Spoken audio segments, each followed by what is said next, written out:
अस्सलामुअलैकुम, good morning, सुबह बखैर। कैसे हैं? Good morning everyone, welcome to Geo Pakistan with Huma and Abdullah. आज है जुमा। सो TGIF भी आप लोगों को कहेंगे।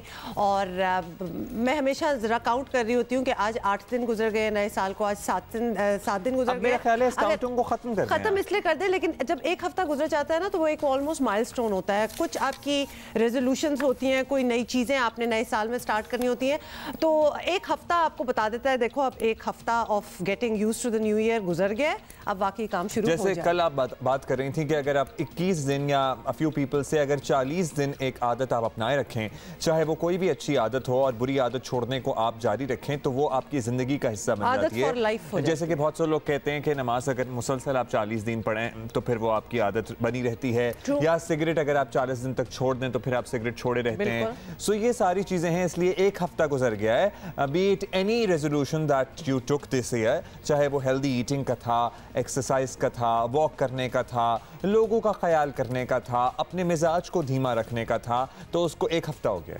बेसिकली अब अगर आपने नहीं उस पर तवज्जो दी थी तो अब तवज्जो देना शुरू कर दें। पता भी नहीं चलता, 1-2 महीने तो साल के इस तरह गुजर जाते हैं। अच्छा हुमा, और हमने अक्सर देखा है कि हम ये जो चीज़ें हैं ना कि हम अच्छा खाएंगे, एक्सरसाइज करेंगे, इन चीज़ों पे बहुत कोशिश करते हैं, मेहनत करने की बात करते हैं, लेकिन अपने अंदर क्या चेंजेस लानी है इसको भी अपने रेजोल्यूशंस में शामिल रखा करें। जैसे कि मतलब अपनी पर्सनालिटी के अंदर, जैसे कि अगर कोई शख्स ज़्यादा गुस्सा करता है या उसे लगता है कि वो ज़रा हम्बल नहीं है या ग्राउंडेड होने की ज़रूरत है, या फिर अगर किसी शख्स को अपने अंदर कोई और फ्लॉ नज़र आता है, जैसे कि कभी बस आउट ऑफ कंट्रोल होकर उसकी आवाज़ दूसरों के साथ ज़रा ऊंची हो जाती है, तो उसको भी चेंज करने की कोशिश करें। मतलब उसको अपनी पर्सनालिटी, जिस तरह हम अपनी बॉडी इमेज चेंज करने की कोशिश करते हैं कि जी पतले हो जाएं तो फलाना हो जाए, मतलब उसको भी उतनी ही फिजिकलिटी पे जितनी तवज्जो है ना, उतने ही अपने अंदर जो हो रहा है उस पे भी तवज्जो होनी चाहिए। और एक एज के बाद, बचपन में जो मोल्ड बन गया, उस एज के बाद 7, 8, 9, 10 साल के बाद जब तक आप खुद नहीं चाहेंगे ना चेंज होना, आप चेंज नहीं कर सकते। और फिर कुछ आदतें आपके साथ रह जाती हैं which is not good. Anyway जी, बहुत सी बातें आज करनी है और कुछ चीज़ें ऐसी भी हो रही हैं जिस पे हमारे बड़े स्ट्रॉन्ग ओपिनियंस हैं, तो उसके हवाले से भी हम बात करेंगे। ये सर्टनली एक बहुत बड़ा रिलीफ होगा अगर एक्चुअली ये बेगर माफिया और भिखारी माफिया, जो कि सर्टनली एक माफिया है, उसके खिलाफ एक्शन लिया जाए। और इनमें से बहुत सारे लोग जो हमारे गरीब मेहनत कश होते हैं उनसे कई गुना ज़्यादा अमीर होते हैं, पैसे वाले होते हैं। We are talking about the beggars. और एग्जैक्टली बड़ी अच्छी आपने एक डिफरेंस भी दे दिया। देखें, ऑफ कोर्स गुर्बत भी है, अमीर लोग भी हैं, पूरा वो जो स्पेक्ट्रम है वो है, लेकिन इसके बावजूद कि पाकिस्तान में कितनी फिलैंथ्रोपी होती है, कितने पैसे दिए जाते हैं, कितनी चैरिटीज़ होती हैं, उसके अलावा उसके बावजूद जब आप सड़कों पे इतनी बुरी हालत में लोगों को देखते हैं ना कि वो टूटे हुए होते हैं, तो आपको वैसे ही यकीन हो जाता है कि दिस इज नॉट नॉर्मल। और अब तो इतनी दिहाइयों में हमने देख भी चुके हैं कि क्या है क्या नहीं है। जब्बा में होने वाली गैदरिंग को बड़ा इंडिसेंट कहा जा रहा है। आई वंडर, उसमें ठीक है कोरोना SOPs के खिलाफ वर्जी पर एक्शन जरूर हो सकता है, लेकिन उसमें एज सच कोई इंडिसेंट चीज़ मुझे नजर नहीं आई, क्योंकि इससे ज़्यादा इंडिसेंट चीज़ें तो एट टाइम्स आजकल शादी में हमें नजर आ जाती हैं। तो मुझे तो कोरोना SOPs वाले पे भी एतराज है, उसमें भी काफी फासले पे मौजूद है। लाखों लोग आ रहे हैं, आपने उधर कोई SOP और उस पर कोई एक्शन नहीं लिया, तो अगर 60 बच्चे आके थोड़ा सा कर ले, चलें एक्शन तो जलसों वगैरह पे भी होते हैं। But Abdullah, those should be made an example out of not this. ये वन ऑफ किस्म की एक चीज और है। वैसे भी मुझे लग रहा था कि इनमें कुछ सोशल डिस्टेंस भी है, और ये बच्चे माशाल्लाह ठीक ठाक प्रॉपर लिबास में अपने यूनिवर्सिटी फेलोज या अपने कॉलेज फेलोज के साथ अगर थोड़ा सा एंजॉय कर रहे हैं, तो इससे ज्यादा डांस तो मैंने आजकल शादियों पे होते हुए देखा है। अच्छा, you know what, we'll talk about that when we come to the story. अभी हम जरा शुगर की बात कर लेते हैं, और क्योंकि अभी आपको शायद जब तक आप विजुअली उसको देखेंगे नहीं, आपको उस बात की समझ नहीं आएगी। अच्छा जी, कराची से खैबर तक चीनी की कीमतें फिर सेंचुरी करने के लिए छक्के चौके लगा रही हैं। अगर आपने क्रिकेट का कोई रेफरेंस देना है तो आपको ये भी बताएं कि हुकूमत चीनी माफियाज के सामने बेबस नजर आती है। सिर्फ कराची में 3 दिनों में चीनी की फी किलो कीमत में 8 रुपए का इजाफा हुआ, और रिटेल में आवाम को 95 रुपीज, कितने 95 रुपए बिल्कुल तक मिल रही है। और लाहौर में भी चीनी की कीमत 92 से 95 रुपए फ़ी किलो हो गई है और वज़ीर आज़म बड़े ढोल ताशे बजा रहे थे, बड़े खुश थे कि जी हम 80-85 पे ले आए हैं। पेशावर, क्वेटा, हर शहर में चीनी का 100 रुपए की जानिब मार्च जारी है।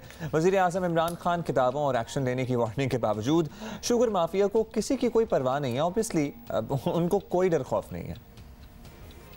हमें पहले यही नहीं पता था कि शुगर मिल एसोसिएशन ही बताते थे कि कीमत क्या है चीनी की, वही बेच रहे हैं, वही बताते थे कीमत क्या है, और वही फिर कहते थे कि जी इतनी चीनी हो गई है। और कई तो अब उन्होंने जो चीनी हमें बताई वो ज़्यादा बता दी, बाद में पता चला कि कम है, और जब कम होती है कीमतें ऊपर चढ़ी जाती हैं। ये पूरा एक हमें पहली दफ़ा तजर्बा हुआ है कि किस तरह एक मिल के महंगाई की जाती है। और आपको बताएं कि अवाम महंगाई का रोना रो रहे हैं, लेकिन वज़ीर ख़जाना अब्दुल हफीज़ शेख के तहत काम करने वाली कौमी प्राइस मॉनिटरिंग कमेटी का इजलास हुआ। कमेटी ने इत्मीनान का इजहार किया कि खाने पीने की कीमतों में कमी हो रही है। यही नहीं, वज़ीर आज़म के मुशीर अब्दुल रज़ाक दाऊद चीनी की कीमतों में कमी के इक़दामात की तारीफ़ें करते रहे। तो ये उनको अब आई होप वो हमारी आज की रिपोर्ट ये देख तारीफें जब करेंगे तो मेरा ख्याल है अब चीनी की कीमत बढ़ रही है तो सरजनिश भी होनी चाहिए, क्योंकि जो एक्सपर्ट्स हैं उन्होंने शुरू में ही बता दिया था कि ये अगर कोई इंप्रेशन दे रहा है वज़ीर आज़म को कि हमारी कोशिशों की वजह से चीनी की कीमत कम हो रही है, तो ये इंतहाई मिसगाइड करने वाली बात है, क्योंकि क्रशिंग सीजन की वजह से चीनी की कीमत कुछ कम हुई थी और दोबारा से चीनी अपने ट्रैक पर वापस आ गई है। और पहले भी फिगर्स जो हैं ऐसी बातें उठी हैं कि वज़ीर आज़म के जो मुशीर हैं, जो एडवाइजर्स हैं, शायद इतनी एक्यूरेट फिगर्स उनको और भी मामलों में नहीं मिली। तो फिर तो अब तो take everything with a pinch of salt. हर चीज में ऑलरेडी आपको शक होना चाहिए और तहकीकात करनी चाहिए कि वाकई ये सच है कि नहीं है, because it has happened in the past. आपको ना अपने जो मुशीरान हैं और अपनी जो टीम है उनमें जो भी आपको फैक्ट्स एंड फिगर्स पहुंचाए जाते हैं उन्हें शक की निगाह से देखना चाहिए और उसकी इंडिपेंडेंट जो है ना वो तहकीक करके फिर आपको इंक्वायरी करनी चाहिए कि ये ठीक भी बता रहे हैं या बस बटरिंग कर रहे हैं। अच्छा जी, सदाकत अली अब्बासी साहब हमारे साथ मौजूद हैं, उनसे जरा जान लेते हैं। पाकिस्तान तहरीक इंसाफ के रहनुमा हैं। बहुत शुक्रिया अब्बासी साहब। कराची में 3 दिनों में चीनी फ़ी किलो कीमत में इसकी ना 8 रुपए का इजाफा हुआ है। इनके यू नो लाहौर में भी चीनी की कीमत 95 रुपए तक पहुंच गई है, 92 से 95 वेरी कर रही है। पूरे मुल्क में चीनी की कीमत फिर बढ़ रही है। क्या कर रहे हैं आप लोग? बड़े जो खुशी की बात थी जिस पे इत्मीनान का इजहार किया जा रहा था कि चीनी की कीमत कंट्रोल में आ गई है, अब वो कंट्रोल आउट ऑफ कंट्रोल कैसे हो गया? देखिए, पहले ये आपको बताना है कि चीनी की कीमत हुकूमत डिसाइड नहीं करती होती है, डिमांड सप्लाई पे होती है। हुकूमत ने कोशिश करनी होती है कि प्राइसेस ख़ास हद तक करें और कोई अनफेयर मीन्स इस्तेमाल ना करे। तो ये जो एकदम से कुछ चीज़ों की प्राइस हुकूमत तय करती है, जैसे पेट्रोल है या दीगर चीज़ें, बिजली है, गैस है, ये जो प्राइस मार्केट तय करती है। और हुकूमत ने सप्लाई चेन बेहतर किया, इम्पोर्ट किया, क्रशिंग टाइम पे कराई, मतलब उसके बाद ये थोड़ा बहुत अप एंड डाउन कीमतें रहती हैं। और अगर कराची में कीमत बढ़ी है तो इसकी ज़िम्मेदारी एडमिनिस्ट्रेशन कराची में पीपल्स पार्टी की गवर्नमेंट की है और ज़्यादा मिलें भी उनकी अपनी है। तो ये बड़ा आसान है कि आप वफाकी हुकूमत को सब कुछ कह देते हैं। एक तो कीमत हम डिसाइड नहीं करते, हुकूमत डिसाइड नहीं करती। दूसरा ये अगर एडमिनिस्ट्रेटिव जितना भी इसका कंट्रोल है वो एडमिनिस्ट्रेटिव कंट्रोल सिंध गवर्नमेंट का है। अगर पंजाब में भी है तो उसका भी पंजाब गवर्नमेंट का है। लेकिन किस्सा मुख्तसर ये कि चीनी की कीमत अगर कुछ 4-5-10 रुपए बढ़ी है तो 4-5-10 रुपए कम कीमत कम होती है तो फिर क्रेडिट क्यों लेते हैं? फिर अगर कीमतें बढ़ने का आप कहते हैं आपके और वैसे just to correct you Abbasi साहब, ये सिर्फ कराची की बात नहीं हो रही है। कीमतें लाहौर, कोयटा, हमने पूरी एक तवील किस्म की हमने रिपोर्ट दिखा चुके हैं हम पिछले कुछ दिनों में। ये भी आपसे कहेंगे कि वज़ीर आज़म साहब खुद अपनी माशी टीम को चीनी की कीमत कम करने पर शाबाशी देते रहे हैं, तो यानी ये एक्नॉलेजमेंट उनके जहन में, वो ये समझते होंगे कि ये मामला जो है अब ठीक हो चुका है। लेकिन अब तो हुकूमत को समझ आ चुकी है कि माफियाज किस तरह आवाम की जेबों पर डाके डालते हैं और लगना ये शुरू हो गया कि शायद माफियाज जो हैं वो हुकूमती सोच से कहीं आगे हैं। देखिए, ये जो कार्टेल्स होते हैं प्राइवेट सेक्टर में, ये पूरी दुनिया में एक फिनोमेना है और इनको कंट्रोल करने के लिए जितना आप हुकूमती इदारे करते हैं उतना ज़्यादा ये इनका भी नेटवर्क होता है। और पिछले दिनों में जब कीमतें कम हुई हैं और इनके ख़िलाफ़ कार्रवाइयाँ भी हुई हैं और वो उनके इंक्वायरीज़ हुई हैं, और अगर हुकूमती जो कोई बहुत ही करीबी लोगों का भी नाम आए तो वो नाम छुपा ही नहीं गए। लिहाजा हुकूमत कमिटेड है कि इन कार्टेल्स को इनकी जो पावर है मुनाफाखोरी की, उसको कर्टेल करना है, उसको कम करना है। वो काम हो भी रही हैं। और आप ऐसा ना करें, अगर आप पिछले 2 हफ्तों का प्राइस इंडेक्स चेक करें तो इस वक्त इन्फ्लेशन जो फूड इन्फ्लेशन और जो सेंसिटिव प्राइस इंडेक्स है जो 13-14% हो गया था, अब वो 6% पे आ गया।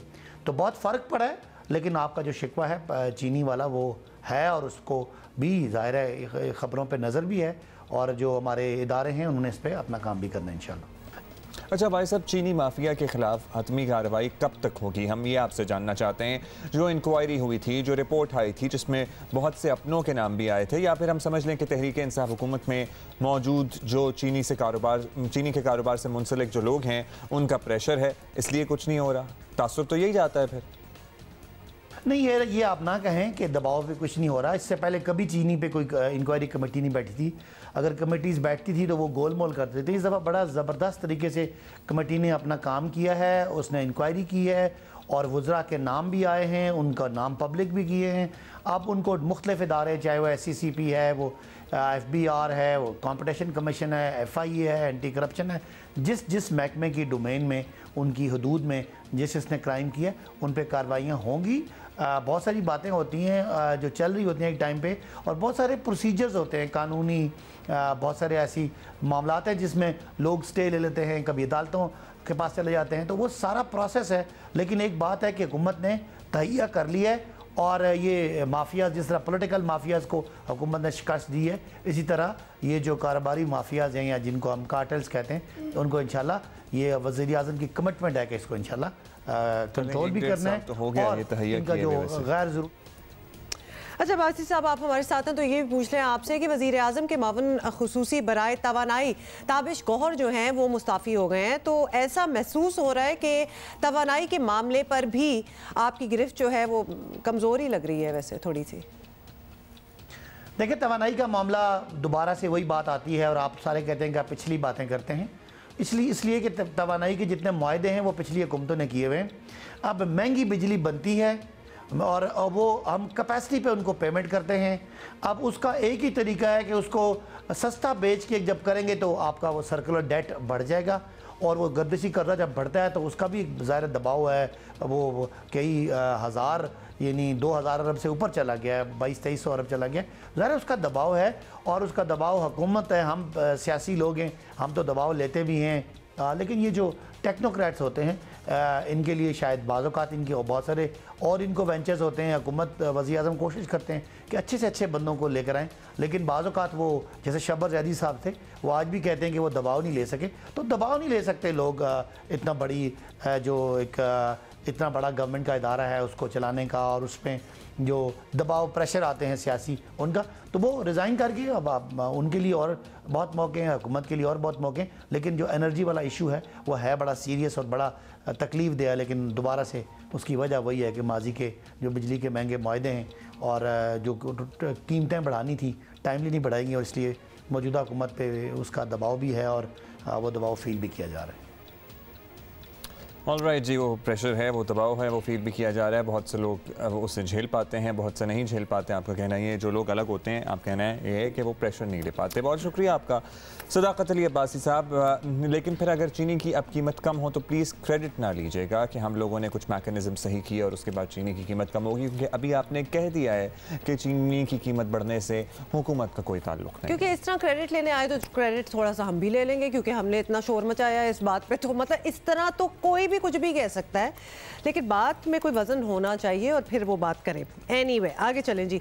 और आपको बताएं कि रोशनियों का शहर कराची, दिलों का शहर कराची, कराची इज लव, और ये अल्फाज हैं समाजी कामों में आगे आगे रहने वाली वसीम अकरम की अहलिया शनैरा अकरम के। इंस्टाग्राम पर कराची के बारे में अपने जज्बात का इजहार करते हुए शनैरा ने लिखा कि कराची उन तबाहशुदा परों की तरह है जिसमें हमारा यकीन है कि वो ऊंची उड़ान भर सकता है। बिल्कुल, और अपने तमाम खौफ को फतह कर सकता है। Certainly Karachi is resilient.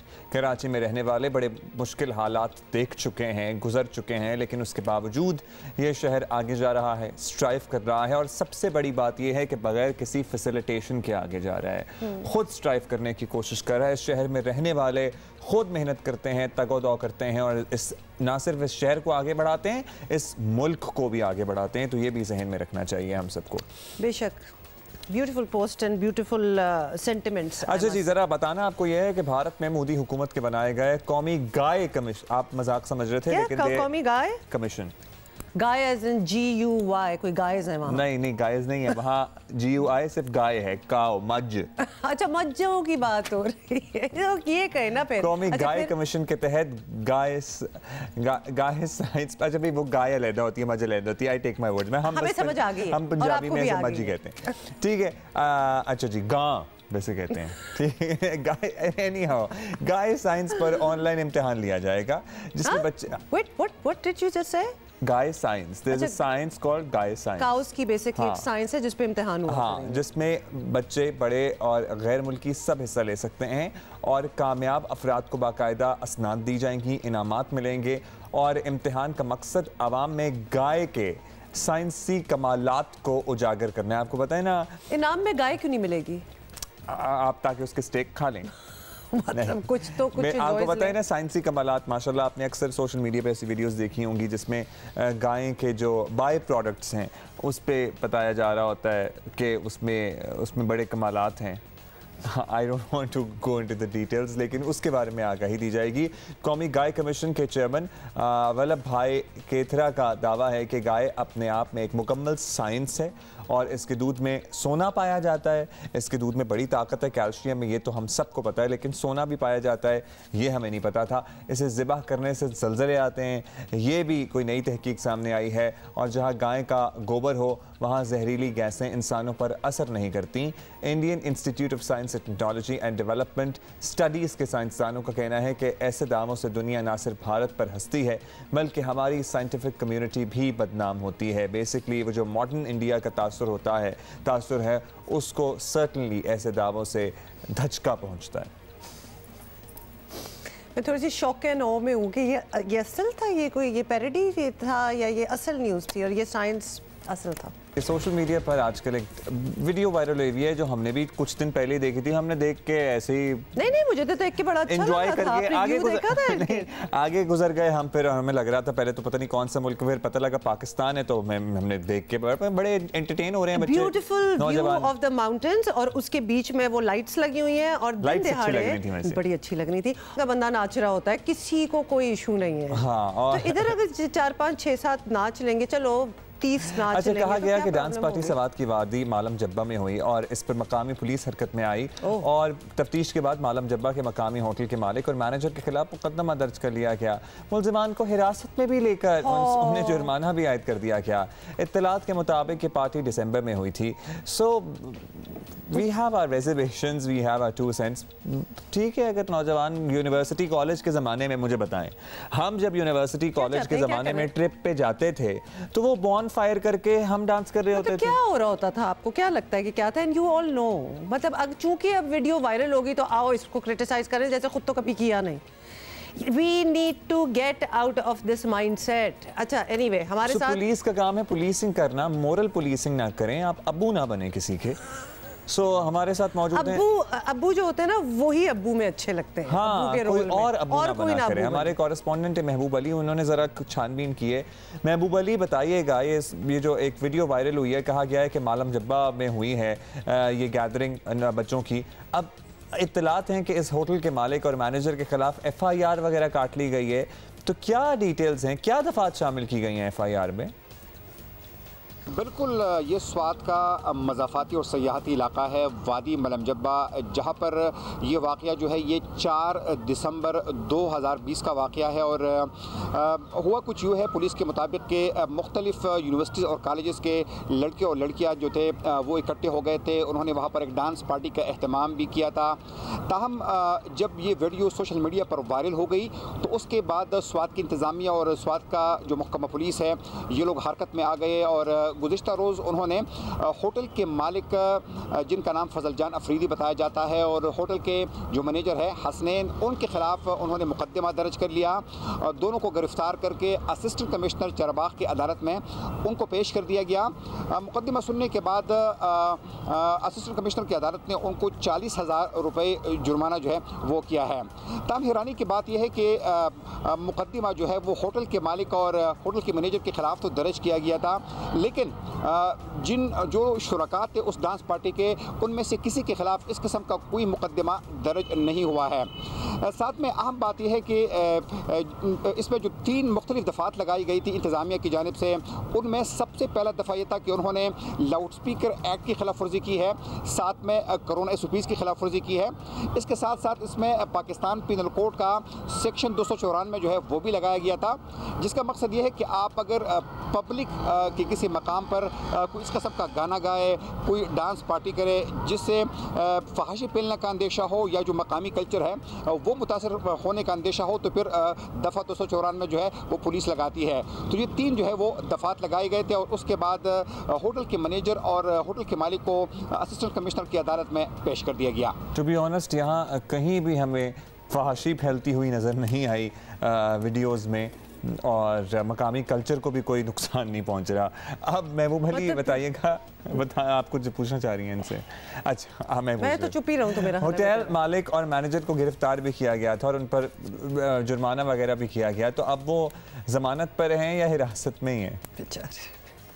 बिल्कुल, जब उनको अदालत में पेश किया गया और असिस्टेंट कमिश्नर साहब ने पूरी सूरत हाल का जायज़ा लिया, तो उसके बाद दोनों को 40,000 रुपये जुर्माना किया गया और जुर्माना जमा करने के बाद अब होटल के मालिक और होटल के मैनेजर को रिहा कर दिया गया है। थैंक यू, महबूब अली हमें बता रहे थे।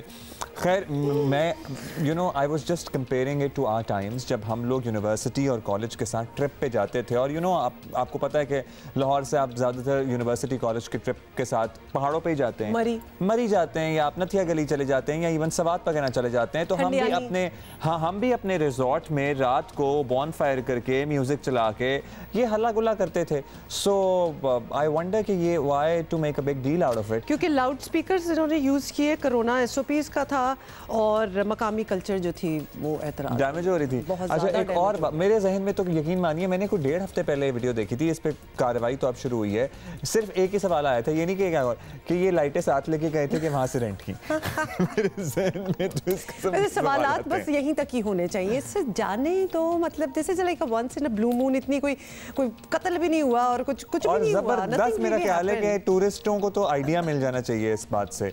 और लेकिन by the way just hats off to Mahboob Ali, जिन्होंने इस पूरा ये जो इंसिडेंट है ना सारी बताई, जिसमें उन्होंने कहा ये वाकया कब हुआ, एक वाकया का वर्ड उन्होंने यूज़ किया, उसके बाद उन्होंने कहा और पुलिस हरकत में आ गई। मतलब I am sorry, this whole thing is a joke. Karachi की सड़कों पर भीख मांगने वाले पेशावरों की शामत आने वाली है और समझ नहीं आता, वो जो सिग्नल पे आप खड़े होते हैं और एक शख्स आके आपके दरवाजे पे, आपकी खिड़की पे नॉक करना शुरू कर देता है। टू बी ऑनेस्ट, मैं अभी तक डबल माइंड होता हूँ। मुझे एट टाइम्स पता होता है कि ये पेशावर हैं, फिर एट टाइम्स लग रहा होता है कि समझ में नहीं आ रहा, इनकी मदद करनी चाहिए, कहीं वाकई मजबूर ना हो। ऐसे में जो लोग वाकई मजबूर होते हैं उनकी हक तलफी होती है। और फिर अगर आपके इलाके में हो, जैसे आप अपनी ही लोकेलिटी के शॉपिंग मॉल में सालों से जा ही रहे हैं, तो आप फिर रिकग्नाइज भी कर लेते हैं ना, आपको बड़ी अच्छी तरह पता चल जाता है कि बचपन से मतलब है कि स्कूल्स वगैरह, जब हमारा एक स्कूल का रूट था उस पर एक सिग्नल था और वहाँ पे हमने अपने बचपन से बड़े होते हुए एक खातून थी जिनकी उम्र में एक ही एज का बच्चा होता था। हाँ, वो कभी बड़ा ही नहीं हुआ, वो कभी बड़ा ही नहीं हुआ। सो आई एम श्योर कि वो बच्चे चेंज होते रहते हैं। और फिर सिग्नल्स पे वो जो बच्चे, अब धूप होती है या ठंड होती है, व्हाटएवर द मौसम माइट बी, वो किसी ने बच्चा उठाया होता है और वो बच्चा हिल नहीं रहा होता, वो घंटों बच्चा सोता रहता है, वो बिल्कुल ही सो रहा होता है या क्या होता है, मतलब वो, और वो ड्रग्स होती हैं, चिटाया होता है, कुछ खिलाया होता है। अच्छा, लाहौर में, हम कराची की बात करें, लाहौर में ये जो 7, 8, 9, 10 साल के बच्चे हैं ना, ये इनका बहुत ट्रेंड है। ये बच्चे आपके पीछे लग जाते हैं, मतलब है कि लिटरली ये जो माँ बाप है ना इनके, इन्होंने एक बच्चों की अलगार आपके पीछे छोड़ी होती है। वो आप कहीं खाना खा रहे होंगे, वो आपके 3 बच्चे आके सर पे खड़े हो जाएंगे, गाड़ी में झमकट्टा डाल लेंगे। We are very very familiar with it. लेकिन बताना आपको ये है कि कराची पुलिस अब गदागर माफिया के खिलाफ जबरदस्त क्रैकडाउन करने जा रही है जी। और अगर वाकई ऐसा हुआ तो शहरियों के लिए अजियत का बायस बनने वाले पेशावर भिखारियों से अवाम को कुछ रिलीफ तो मिलेगा। We don't know how long it will sustain वैसे तो, but at least it's a start. और कराची पुलिस ने अपने एलामिये में बताया है कि गदागरी के कारोबार से मुंसलिक मुंसलिक माफियाज के खिलाफ भरपूर मुहिम चलाई जाएगी। कराची भर में फैले हुए गदागरों में से बहुत सारे जो हैं वो स्ट्रीट क्राइम्स और मंशियात फरोशी के कारोबार में भी मुलव्वस हैं। पुलिस ने फैसला किया है कि बच्चों के अगवा और गदागरी के कारोबार से मुंसलिक किरदारों को कानून के कटहरे में लाया जाएगा। कराची को नो बेगर जोन बनाया जाएगा। This is a great initiative. इस पे हमारे स्पेशल कॉरेस्पॉन्डेंट अफजल नदीम डोगर साहब ने हमें स्टूडियोज में ज्वाइन किया है। सवालात तो बहुत से हैं डोगर साहब। क्या कर रही हैं? एवरी सिंगल वो मैंने इधर रखा नहीं, मेरी बात नहीं। अच्छा डोगर साहब ठीक है, अब मुझे बताएं कि हमने ये बचपन से I mean generations over the generations ये माफिया एग्जिस्ट करता है, ये यहाँ तक पहुँच गया। ओवरनाइट इसे ख़त्म नहीं किया जा सकता, प्लानिंग क्या है? माजी में देखें जैसे कैंपेन तो डिफरेंट आती रहती हैं, हम देखते हैं किसी के पीछे कोई एनजीओ होती है, किसी के पीछे कोई मुल्क होता है। लेकिन ये जब मैंने भी यही सोचा कि जब ये ड्राइव स्टार्ट हुई थी तो हमने कोशिश की कि कराची पुलिस का कोई नुमाइंदा यहाँ आता, ये सारी चीज़ें वो करता, लेकिन उनको कुछ सेक्शंस हैं गवर्नमेंट की तरफ से जिस वजह से कोई सामने वो नहीं आए। तो मैंने जब उनसे सारी मालूमात की तो उसमें मैं थोड़ा सा मुतमिन नज़र यूँ आ रहा हूँ कि उसमें सिर्फ कराची पुलिस ही नहीं, जैसे कि हम नाम ले रहे हैं, इसमें सिंध हुकूमत का सोशल वेलफेयर डिपार्टमेंट है, इसी तरीके से जो इनका एक एंटी बर्गरी यूनिट है वो उसके लोग हैं, NGOs हैं, सैलानी वेलफेयर है, मेन जो किरदार है इसमें रोशनी जो है हेल्पलाइन है, उनके लोग हैं। बुनियादी तौर पर कई शवाहिद पुलिस को ऐसे मिले, इन इदारों को ऐसे शवाहिद मिले कि ये लोग सिर्फ बेगर्स नहीं हैं, इसके अलावा इनके बहुत सारे धंधे हैं। आपने इसको कारोबार यानी कि जो तर्जमान ने लिखा कारोबार, लेकिन मैं समझता हूँ कि बहुत बड़ा मकरू धंधा है जो जिसमें मुख्तलिफ क्राइम जो है वो जराइम इन्वॉल्व हुए, जैसे कि आपने बताया। तो डॉक्टर साहब इससे पहले भी ये ऑपरेशन या ये क्रैकडाउन, आप जो भी किसको कहना चाहें, फ्रॉम टाइम टू टाइम ऐसे होते रहे हैं? पहले नहीं हुए हैं, मुख्तलिफ ड्राइव हुई हैं, खासतौर पर ये जब ट्रैफिक के कैंपेन होती है तो उसमें ये आ जाता है कि सबसे बड़ी रुकावट जो है फेस सिग्नल्स के ऊपर सबसे बड़ी रुकावट ये होते हैं। तो अब जो मैंने इस पे सवालात किए, जब हमें जो चीज़ें मिली उसमें ये कि इसमें जो बड़ी चीज़ आ रही है, मुख्तलिफ जो शहर के हमारे मुख्तलिफ जराइम हैं उनकी तरफ भी तवज्जो हो रही है। मसलन कि ये बच्चे, जैसे कि आपने बताया कि आपने देखा अरसा दराज तक एक ही उम्र का बच्चा उसने रखा हो, तो बेसिकली ये सवाल उठाया कि ये बच्चे कहाँ से आए इनके और ये बात ये कि एक ही बच्चा एक ही उम्र का क्यों। तो उसमें ये हुआ कि जो इनको यकीन है, बिलीव है इस बात के ऊपर कि ये इनके अपने बच्चे नहीं होते, किडनैप हुए होते हैं, चोरी किए हुए होते हैं या कहीं से छीने हुए होते हैं, इस टाइप के बच्चे इसमें जो इनके साथ शामिल होते हैं। और फिर ये मुख्तलिफ किस्म के एक मसनूही इनको माजूरी करते हैं। आपने देखा होगा एक ज़ख्म लगाया हुआ है और ये शो करते हैं कि ये बहुत बीमार है, एक्चुअली वो तमाम चीज़ें मसनूई होती हैं। ये सब अच्छा डोगर साहब, एक तो मसनूई होती हैं और एट टाइम्स जो माफियाज हैं, ये जो बच्चे अगवा और चोरी होते हैं, इनको बचपन में डेलिबरेटली माजूर कर देते हैं। तो अपने बच्चे को तो कोई माजूर नहीं करेगा। तो बात उसी पे आ रही है कि ये अब जो कर रहे हैं ये तमाम जितने लोगों को पकड़ेंगे, दो जगह हैं, मलीर में है, कोरंगी में, इनको प्राइवेट NGOs की तरफ से वो प्रोवाइड की जा रहे हैं, वो शेल्टर होम इनको दिए जा रहे हैं जहाँ पर इनको रखा जाएगा बाकायदा तौर पर कैद की तर्ज पे। उसी तरीके से इस दौरान इनकी जिसको मेडिकल ट्रीटमेंट की ज़रूरत है मेडिकल होगी, जिसको नफ्सियाती मसाइल हैं वो उनके दूर किए जाएंगे। उसी तरीके से उनका एक मेन जो है वो DNA किया जाएगा। क्या हाल तो ये है इनका कि इनका जो हेड है ना उसको पकड़ें और वो ही सवाल एक्चुअली नेक्स्ट ये बनता है कि इनके जो हैंडलर्स हैं, हाँ, ये तो बेचारे ये तो चूक कर सकते जो भिखारी नहीं है, जो बड़े गाड़ियों वाले हैं। तो नहीं हैंडलर्स में अगर आप जाएंगे तो बात बहुत दूर तक है। पूरे एक वकीलों का, लॉयर्स का एक बड़ा इनके ऊपर गौल होता है पूरा, जो सिर्फ लॉयर्स जो ऐसे होते हैं कि जो सिर्फ बेगर्स के ऊपर होते हैं। पुलिस वाले हैं हमारे कि पुलिस के लोग हैं जो इनको पता होता है कि किस तरीके से जमानत होनी है, कहाँ छोड़ना है। वो एक माजी होता जा रहा है। मैं समझता हूँ असल बात मुद्दा ये कि DNA जब होगा ना तो उसमें बहुत सारे तो खुद ब खुद ऐसे संगीन केसेस में ऑलरेडी बुक हो जाएंगे कि आपका अगर बच्चा DNA मैच नहीं कर रहा किसी बैगर के साथ तो कहां से आया। इसी तरह से 14-15 साल के बच्चे हैं, उन तक का DNA होगा, इनका अपना DNA होगा। फिर मे भी एक जो DNA बैंक है उनके पास, उसमें मैच भी करेंगे ये लोग कि अगर कोई बच्चे का इनके साथ DNA मैच नहीं हो रहा, किसका बच्चा जिसका अगवा हुआ है, उनके अगर DNA इन्होंने किए हुए हैं तो मे भी उनके प्यारों को उनके बच्चे भी वापस मिल सकेंगे। और दूसरी बात ये कि केसेस भी बनाए जा रहे हैं, इनको फिर वो रखा जा रहा है उन जगहों के ऊपर, उसके ऊपर के भी इनको किस तरीके से इनको एक फाल अगर हमने एक नंबर देना हो, एक मैं अंदाजा चाहती हूँ, इतना बड़ा शहर है, सिर्फ कराची शहर की बात कर लें तो लाखों में होंगे। लाखों में बिल्कुल हैं, और लाखों में है। ना सिर्फ ये कि नस्ल दर नस्ल हैं और बड़े लैंडलॉर्ड हैं। आप कह रहे हैं, हम अभी सवाल उठाया ऑफ ईयर में हमने कि भाई ये इनको कहाँ लेके जाएंगे, क्या करेंगे, क्या करेंगे ये लोग करेंगे क्या? अगर आप इनकी पंजाब में जाएं या सिंध में या जहाँ से इनका ताल्लुक है वहाँ जाके देखें तो इनकी बिल्डिंग्स हैं, इनके ज़मीनें हैं, इनकी प्रॉपर्टीज़ हैं। मैं 30 साल इस रोड के ऊपर, मुझे इसी इदारे में यहाँ जॉब करते हुए गुजरे। IIA चुंद्रीगढ़ रोड पे जब आप इंटर होते हैं तो ये जो शाहीन कॉम्प्लेक्स का एक सिग्नल है वहाँ डिवाइड किया हुआ है इन्होंने पूरे का पूरा। मैंने देखा, लड़कियों को देखा जो आज नानियाँ दादियाँ बनती हुई नज़र आ रही हैं, और उनके बच्चों को देखा जो आज बच्चे उनके अपने बच्चे लेकर घूम रहे हैं। तो पूरी नस्ल, यानी तीन नस्ल तो हमने यहाँ देख ली हैं यहाँ चलते हुए, और आज भी वो बिल्कुल उसी अंदाज में, उसी स्टाइल में। फिर एक बड़ा एट टाइम्स जो हमने देखा भी है कि इनमें से बहुत से लोग जिनको ड्यूटी लगाई जाती है वो मजबूर होते हैं, और या तो किडनैप हुए हुए होते हैं, या कर्ज चढ़े हुए होते हैं, या बस इस गैंग में आके फंस जाते हैं क्योंकि घर से भागे हुए रहते हैं। तो अगेन वही सवाल, जो इनके करता धरता हैं, जो इस माफिया के सरगना जिसे कहते हैं ना, सरगनाओं के खिलाफ कैसे कार्रवाई होगी जो घरों में बैठे होंगे? मेरा अपना ख्याल है जब इनको रखेंगे 2 महीने 3 महीने, इस दौरान इन्वेस्टिगेट होंगे, इनसे पूछा जाएगा, इनके सरपरस्त जो हैं उनको पकड़ा जाएगा। देखिए मजबूर कोई नहीं होता, मैं बताऊं आपको। बेसिकली ये लोग क्या होता है कि कमीशन पे होते हैं, हायर किए जाते हैं, उनको रक्शे पे बिठाया, जिस आबादी में वो रहता है यहाँ आया, वो उसके बाद वो मसनूही माजूर बन गया, वो मांग रहा है। अगर उसने 3000 रुपये कमाए हैं तो 1000 रुपये उसको मिलेंगे, 2000 रुपये उसके प्लानर को मिलेंगे। तो इस टाइप की सारी वो होती है, लेकिन एक पूरा माफिया होती है, आती हैं गाड़ियां छोड़ के जाती हैं, फिर वापस लेके जाती हैं। हमने कई दर्जनों स्टोरियां ऐसी आपने देखी कि दूसरे लोग तो इसी तरीके से एक निजाम पूरा एक नेटवर्क है। तो लगता है निजाम की आप बात कर रहे हैं, वो जो माजूरी इन्होंने क्रिएट की हुई होती है, बच्चों को माजूर कर देते हैं, उनके साथ तो प्रॉब्ली डॉक्टर्स भी होंगे। इस्लामाबाद में आपने मरगला रोड पे हमने खुद देखा हुआ है, सुबह सुबह के वक्त एक कोई पूरी अच्छी सी गाड़ी से एक बैगर को उतारा जा रहा है उस स्पॉट पे रखने के लिए, ना जिसकी टांगे हैं ना बाजू हैं, इस किस्म की भी आपको पता ना, अजीबो गरीब एक सिचुएशन बना देते हैं। बहुत बड़ा प्रोफेशन है। फिर हक तलफी, जो आपने एक बात की कि हक तलफी बहुत हो रही है उन लोगों की। मसलन अभी कोरोना स्टार्ट हुआ पिछले साल, तो उस वक्त आप मजदूरों के लिए एक बात उठी कि मजदूर बेचारे क्या करेंगे।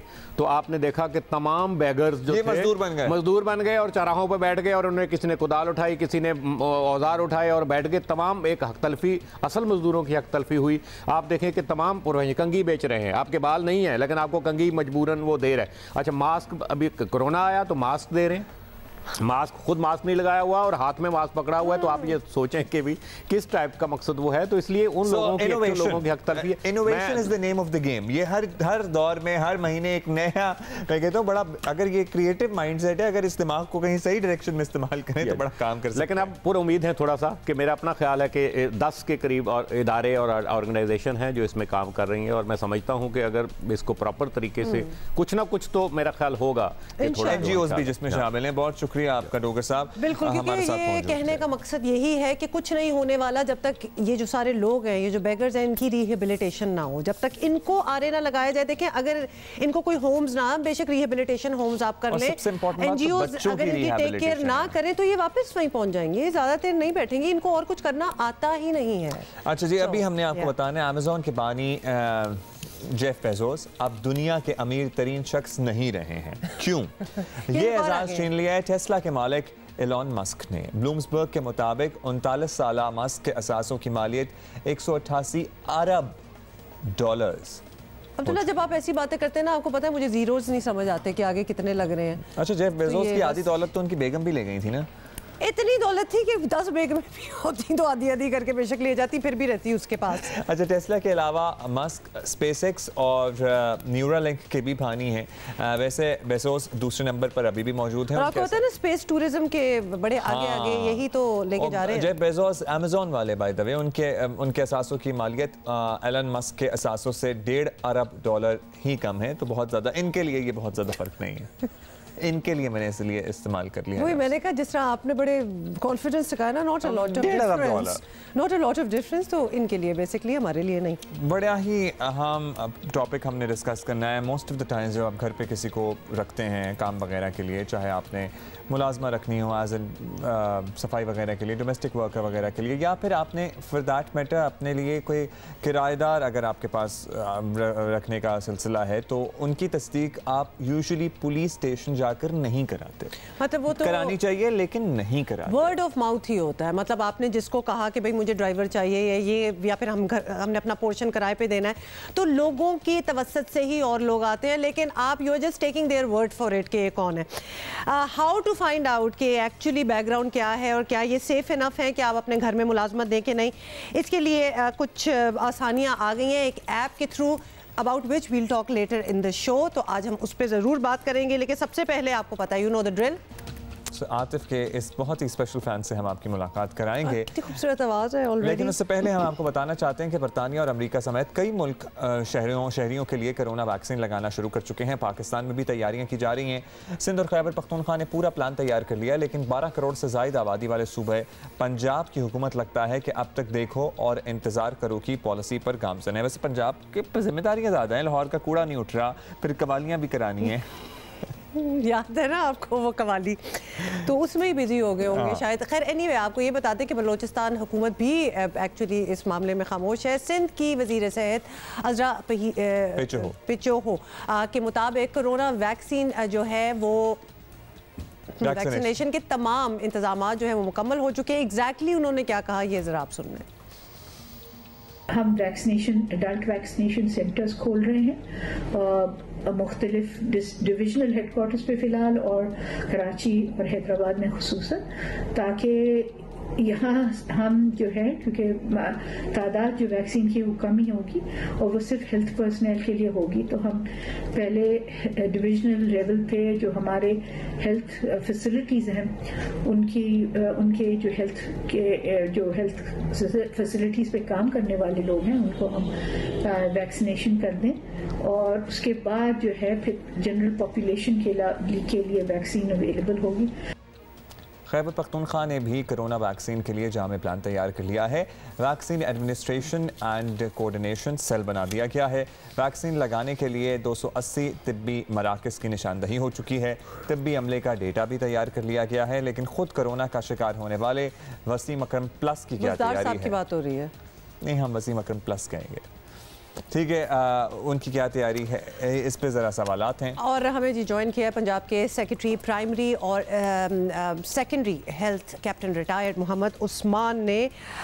उस्मान यूनुस साहब, सबसे पहले तो आपसे यही पूछना चाहेंगे कि सिंध और खैबर पख्तूनख्वा में कोरोना वैक्सीन के लिए तमाम प्लान जो है वो बन चुका है। पंजाब जो सबसे बड़ी आबादी वाला सूबा है, यहाँ वैक्सीन लगाने की कितनी तैयारी की गई है? क्योंकि बड़ा सूबा होने के नाते आपके लिए ऑब्वियसली चैलेंज भी सबसे बड़ा ही होगा। How is it going? जी बिल्कुल, हमने पंजाब के अंदर भी जो हमारे वैक्सीन के इंतज़ामात हैं वो मुकम्मल कर लिए हैं। एज़ वी स्पीक हमारा जो रजिस्ट्रेशन है हेल्थ केयर वर्कर्स की इस वक्त वो चल रही है। हमारा पंजाब के अंदर जो प्लान बना है वो इस तरह से है कि हमने 3 फेजेस के अंदर जो वैक्सीन जो है वो लोगों को लगानी है, और वो जो 3 फेजेस हैं उनको इस तरह से आइडेंटिफाई किया गया है कि जो सबसे ज़्यादा वल्नरेबल लोग हैं उनको फ़ेज़ 1 में, और उसके बाद फिर सब्सिक्वेंटली जो उनसे कम वल्नरेबल लोग हैं उनको फ़ेज़ 2 में, और फिर जो रिमाइंडर ऑफ द पॉपुलेशन है उसको फ़ेज़ 3 में वैक्सीनेशन करने का प्लान है। फ़ेज़ 1 के 2 हिस्से हैं। सबसे पहला हिस्सा वो हेल्थ केयर वर्कर्स हैं जो डायरेक्टली एट रिस्क हैं, जो कोविड के लोगों को डील कर रहे हैं, और उसके साथ साथ फिर जो 65 साल से ज़ायद उम्र के लोग हैं वो भी फ़ेज़ 1 में उनको भी वैक्सीन एडमिनिस्टर की जाएगी। फ़ेज़ 1 से फिर हम ग्रेजुअली जैसे ही फ़ेज़ 1 कंप्लीट होगा इसके साथ ही हम फ़ेज़ 2 में मूव कर जाएंगे, और फ़ेज़ 2 में फिर तमाम हेल्थ केयर वर्कर्स, जितने भी हेल्थ केयर वर्कर्स हैं वो किसी भी किस्म की हेल्थ फैसिलिटी में हो, उनको वैक्सीन एडमिनिस्टर की जाएगी, और 60 साल से ज़ायद उम्र के लोगों को वैक्सीन दी जाएगी, और फ़ेज़ 3 इवेंचुअली फिर बाकी लोगों पर अप्लाई करेगा। और ये ओवरलैप भी कर सकते हैं, साथ साथ भी चल सकते हैं। जैसे जैसे वैक्सीन की अवेलेबिलिटी होती जाएगी वैसे वैसे हम इनको रोल आउट करते रहेंगे इन फेजेस को। एज़ वी स्पीक हमने पंजाब के अंदर तकरीबन 45,000 के लगभग जो हेल्थ केयर वर्कर्स हैं, फ्रंटलाइन हेल्थ केयर वर्कर्स हैं, उनकी रजिस्ट्रेशन मुकम्मल कर ली है। अगले चंद दिनों के अंदर 1 से 2 दिन के अंदर हमारी कंप्लीट रजिस्ट्रेशन मुकम्मल हो जाएगी। ये रजिस्ट्रेशन सिर्फ और सिर्फ सरकारी हस्पतालों के लोगों की नहीं हो रही, बल्कि प्राइवेट सेक्टर के, यानी कि जितने भी प्राइवेट हॉस्पिटल्स हैं उनकी भी। अब सर ये बताइएगा कैप्टन साहब के ऐसी इत्तलाते हैं कि पंजाब में ख़ास तौर पर लाहौर में प्राइवेट शोबे ने अभी से वैक्सीन लगाने के लिए बुकिंग वगैरह शुरू कर दी है, तो कोई इन्फॉर्मेशन है आपके पास इससे रिलेटेड? और इस सिलसिले में क्या प्राइवेट शोबे को रेट तय करने के लिए खुली छूट दी जाएगी या फिर हुकूमत इस पर नज़र रखेगी? जी, मैंने आपको पहले भी गुजारिश की कि जो प्राइस का रेगुलेटरी मैकेनिज़्म है वो हमारे पास अवेलेबल है। जब भी किसी कंपनी को जब किसी वैक्सीन को रजिस्टर किया जाएगा तो ऑब्वियसली उसका एक प्राइस का मैकेनिज़्म होगा, जो कि हमारे पास एक फ्रेमवर्क मौजूद है जिसके तहत फेडरल गवर्नमेंट और फिर इवेंचुअली प्रोविंशियल गवर्नमेंट उसको इम्प्लीमेंट करवाएगी। जब वो स्टेज आती है, उस स्टेज के ऊपर we will make sure that उसकी अवेलेबिलिटी और उसकी जो प्राइसेस का मैकेनिज़्म है वो इसी रेगुलेटरी मैकेनिज़्म के तहत उसको इम्प्लीमेंट कराया जाएगा। अच्छा, ये तो वैक्सीन की बात होगी। उस्मान साहब, आप हमारे साथ हैं तो आपसे ये भी पूछ लें कि बरतानिया से लाहौर आने वाले 4 अफराद में कोरोना के नई स्ट्रेन से मुतासिर होने का शुबा था, तो उनके बारे में कुछ बताइएगा कि क्या तस्दीक हो सकी है कि अब तक कि वाकई हुआ था उन 4 में एक नई वाली स्ट्रेन आई है उनके थ्रू? मैं वजाहत कर दूंगी जी, पंजाब के अंदर इस तरह की ना कोई स्टेटमेंट हमारी मिनिस्टर ने दी है, ना कोई ऐसी हमारे पास अभी तक एविडेंस है। जितने भी लोग जो ट्रैवल करके आ रहे हैं यूके से और अब साउथ अफ्रीका से भी, उन सब की हम सैम्पलिंग कर रहे हैं। उनमें से जो लोग पॉजिटिव आते हैं उनको ना सिर्फ हम आइसोलेशन में रखते हैं, बल्कि फिर उनका जो पॉजिटिव सैंपल है वो हम NIH भिजवाते हैं जीन सीक्वेंसिंग के लिए। और अभी तक जितने भी हमने सैंपल्स भिजवाए हैं किसी के अंदर भी ये स्ट्रेन डिटेक्ट नहीं हुआ, और अगर होगा तो उसकी इन्फॉर्मेशन जो है वो मीडिया से बर वक्त शेयर की जाएगी। राइट, बहुत बहुत शुक्रिया। और ये पंजाब के सेक्रेटरी प्राइमरी और secondary health captain retired Mohammad Usman Younus. अच्छा जी, अभी हम आगे बढ़ेंगे। और वो शुरू में जो हम आपसे बात कर रहे थे, मोस्ट ऑफ द टाइम्स ऐसे होता है कि आपने किसी को किराएदार घर पे रख लिया और उसके बाद कोई क्रिमिनल एक्टिविटी में इन्वॉल्व है बंदा, आपको पता ही नहीं लगा। और कितने दहशतगर्दी के वाक़यात क्रिमिनल ऐसे चीज़ें हो जाती हैं जिस पर मालिक मकान फिर धर लिया जाता है क्योंकि उसने वो तस्दीक नहीं कराई होती है, या फिर आपका मुलाजिम किसी ऐसी चीज़ में इन्वॉल्व है, या फिर आपके मुलाजिम का ऑलरेडी एक गैंग है और उसने साथ मिलकर आप ही के घर पे डाका डाल दिया है। तो ये कितने वाक़यात होते हैं? बहुत ज़्यादा आए दिन। बल्कि आप जब अपने घर नए कोई मेड रखते हैं, कोई ड्राइवर रखते हैं, कोई भी घर का मुलाजिम रखते हैं, तो आप साथ इस दुआ ही करते रहते हैं कि आपके साथ ठीक हो, वफादार हो आपके साथ। और क्योंकि इस तरह कोई चेक करना, बैकग्राउंड चेक करना वो बड़ा मुश्किल हो जाता है अनलेस बड़े कि कोई ट्रस्टेड रिसोर्स ने आपको ये आगे ना पहुंचाए हो। लेकिन अब इस मसले का एक हल जो है वो नज़दीक जो है वो निकल आया है, और इस हल के लिए तस्दीक के नाम से एक ऐप है जो तैयार की गई है, और पुलिस और CPLC की जानिब से इसे शहरी बिल्कुल मुफ्त डाउनलोड भी कर सकते हैं, इस्तेमाल कर सकते हैं। वो इस्तेमाल करने का तरीका क्या है ये हम आपको बताएंगे, क्योंकि ये ऐप बनाने के जो शरीक बानी तस्दीक ऐप इसफंयार जंजुआ साहब हमारे साथ हैं। जंजुआ साहब, बहुत बहुत शुक्रिया आपका इधर आने का। अपने लफ्ज़ों में बताएं ये तस्दीक ऐप क्या है? वेरी सिंपली जी, कि आप जो घर में डोमेस्टिक वर्कर रख रहे हैं या ऑफिस में कोई ऑफिस वर्कर रख रहे हैं, उनकी बैकग्राउंड चेक, क्रिमिनल चेक के जी उन्होंने पहले कोई प्रायर टू दैट कोई क्राइम तो नहीं किया। एक तो होता है जी रेफरेंस, बट आपके घर में sometime you don't want to take any chance. आपके घर बच्चे होते हैं, ठीक है, तो आजकल क्रिमिनल एलिमेंट इतना ज़्यादा है, तो we basically it's a partnership between police, CPLC and us. तो हमने बेसिकली ये किया। It hardly takes 2 minutes to register yourself. आप खुद अपने आप को रजिस्टर करेंगे, देन अपने आप वर्कर को करेंगे, उनकी तस्वीर लेंगे, ID कार्ड की लेंगे, वो information will get transmitted back to police and CPLC। तो उनका कोई prior record anywhere in Pakistan होगा तो आपको पता चल जाएगा। और अगर नहीं होगा, क्योंकि इट्स रिलेटिवली न्यू, इससे पहले कहाँ होता था, वो डेटाबेस बनता जाएगा उनका। बिल्कुल, मतलब आपका ड्राइवर जो कि कल आपके साथ शायद ना हो, कहीं और जाके काम कर रहा हो, उसका एक रिकॉर्ड बीच में आ जाएगा। बिल्कुल जी, उसका ये होगा कि जब आपकी रिलेशनशिप उस ड्राइवर से ख़त्म होगी या कि नौकरी छोड़ के कहीं और जाएगा, तो उसकी आप एम्प्लॉयमेंट एंड करेंगी, उसको फीडबैक देंगी कि जी उसने क्या किया। ओवरऑल पाकिस्तान में तकरीबन जी 2 मिलियन क्रिमिनल्स हैं, लेकिन मतलब रजिस्टर्ड क्रिमिनल्स हैं जो यहाँ पे हम असफन साहब थोड़ी सी कंफ्यूजन होती है। बाज़ लोगों पे पक्की FIR होती हैं, बाज़ की बस कंप्लेंट्स होती हैं, तो हमें क्या वार्निंग मिलेगी? जी जी, ये जी FIR तो किसी भी काट सकती है, ठीक है। मैं नीचे जाऊं, गाड़ी को एक्सीडेंट हो जाए, तो दैट डजंट मीन कि जी आपका नाम हाईलाइट हो जाएगा। Person who has been convicted by court of law या वो जेल जा चुके हैं, तो ये पुलिस ने ही क्लासिफाई किया हुआ है कि जी कौन डेंजरस क्रिमिनल्स हैं, उनका वो डेटा हाईलाइट हो जाता है। लेकिन पाकिस्तान में बहुत सारे मामलात FIR तक पे ही सॉल्व हो जाते हैं और वो लोग होते ऑफेंडर्स ही हैं, तो उनके बारे में भी हमारे तक इंफॉर्मेशन। तो उधर बेसिकली जो सेकंड पार्ट है ना जी, जहां आप फीडबैक देंगे, हो सकता है जी 5000 की 10,000 की चोरी हो, ये घड़ी आपकी चोरी करके कोई ले गया, which happens all the time. तो आप शायद उसकी FIR ना कटें, लेकिन आप फीडबैक दे देंगे उसमें कि जी इसका ये है, तो जो अगला बंदा जो आपका नेबर या आपके रिश्तेदार कोई विदाउट आस्किंग यू हायर करेंगी तो उनको रिकॉर्ड उनका सामने आ जाएगा कि इस बंदे का या इस औरत का क्या प्रायर रिकॉर्ड। अच्छा, अभी सो फार क्योंकि आपकी relatively, and correct me if I am wrong, कि आपकी ये ऐप नई ही होगी, तो इसमें already database to counter check वो मौजूद है। जी देखिए, अगेन इसकी सक्सेस उसी वक्त होगी जब आप यूज़ करेंगी, आपके नेबर्स, आपके रिश्तेदार होंगे। अभी विद इन 3 मंथ्स हमने अगस्त 14 को सॉफ्ट लॉन्च की थी and around 53,000 people have started using it. उसमें बड़ी बड़ी कॉर्पोरेट्स भी हैं, आपकी फूड पैंडा है, बड़े बड़े नेम्स हैं। शेख रशीद साहब ने 17 दिसंबर को इस्लामाबाद में ऑफिशियली लॉन्च किया इसको, तो आहिस्ता आहिस्ता ये होगा। अच्छा, आपको कहाँ कहाँ से मदद मिल रही है? कोलैबोरेशन, CPLC वगैरह का तो जिक्र है, क्या मिनिस्ट्री ऑफ इंफॉर्मेशन से भी या मिनिस्ट्री ऑफ इंटीरियर से भी आपने लोगों की कोई तस्दीक, कोई पूरी एक लिस्टें ऑब्वियसली वहाँ तो होती हैं, कुछ आपने इसको भरना किस तरह? आई एम जस्ट थिंकिंग कि if I am hiring a made और अ ड्राइवर और मैं उसमें उनका डाल रही हूँ ID कार्ड, तो ड्राइवर है, ID कार्ड भी है, तो क्या उसका लाइसेंस भी साथ होगा उसके कि जी ये लाइसेंस है उसके पास और ये बाकी ड्राइवर है? देखिए, ये 2 पार्ट्स हैं। एक पार्ट है क्रिमिनल, वो तो जी पुलिस के पास ऑलरेडी इंफॉर्मेशन है कि इसका, आपके फॉर इंस्टेंस कराची में हायर करती हैं, उसका हो सकता है रिकॉर्ड कहीं पेशावर में हो या से फॉर इंस्टेंस इस्लामाबाद में हो, ठीक है? वो पुलिस, अच्छा वो ऐप पे ही आपको रेड फ्लैग आ जाएगा? जी, रेड फ्लैग आ जाएगा। We don't have the details. आपको हम बोलेंगे कि जी आप जाके पुलिस से वो डिटेल्स लें कि किस किस्म की FIR कटी हुई है। फिर पुलिस का भी इस पोर्टल पे होना जरूरी है या फिर पुलिस के पास कोई SMS जाएगा कि आप इस बंदे के बारे में बता दें? क्या होगा? तो वो हाउ इट वर्क्स इज कि जी आप डेटा एंटर करेंगे, data immediately gets transmitted to police and CPLC। उनके एंड पे वो बेसिकली वो CNIC के अगेंस्ट चेक करेंगे एंड वो आपको ट्रांसमिट करते हैं।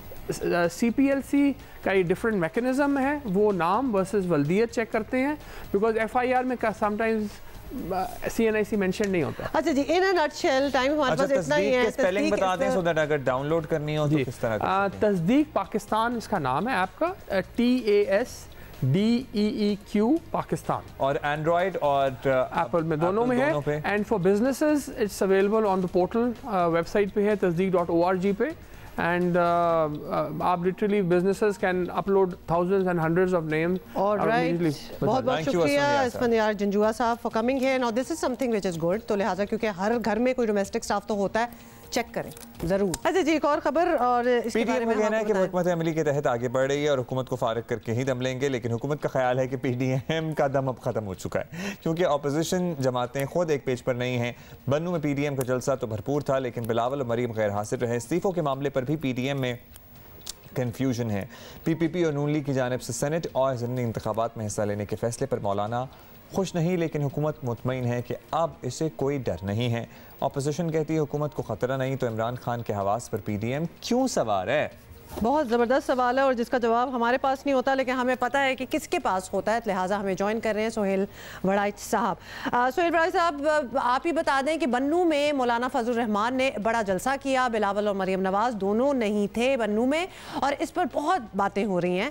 तो इस्तीफ़ों पर बेयकीनी, सेनेट और ज़िमनी इंतखाबात में हिस्सा लेने के फैसले पर इख्तलाफात, क्या बिलावल, मरीम और मौलाना साहब के दरमियान सिर्फ लॉन्ग मार्च पर ही इत्तफाक राय है, इसके अलावा कुछ और नहीं? देखिए, जितनी देर तक PDM मौजूद है, इत्तफाक राय भी रहेगा, इख्तलाफ राय भी रहेगा। ये ज़ाहिर है एक जमात तो है नहीं PDM के जिसमें हर चीज़ पर इत्तफाक हो। हर पार्टी अलग अलग है, हर पार्टी के अरकान की असम्बली अलग है, मंशूर अलग है, सोच अलग है, तो इसलिए ये इजहार इत्तेहादों में इस तरह इख्तलाफात का होता रहता है। लेकिन इससे मेरा ख्याल है कि इत्तेहाद की जो बुनियादी ढांचा है और जो बुनियादी बात है कि मौजूदा हुकूमत के ख़िलाफ़ एक इत्तेहाद है, वो हकीकत उसी तरह कायम है। अच्छा, वड़ाइच साहब, वज़ीर आज़म साहब कहते हैं कि PDM तहरीक दम तोड़ चुकी है, लेकिन क्या और हुकूमत अब ज़्यादा पुरएतमाद है या आप खुशफहमी कहेंगे ऐसे हुकूमत की कि उन्होंने तवज्जो देना छोड़ दिया?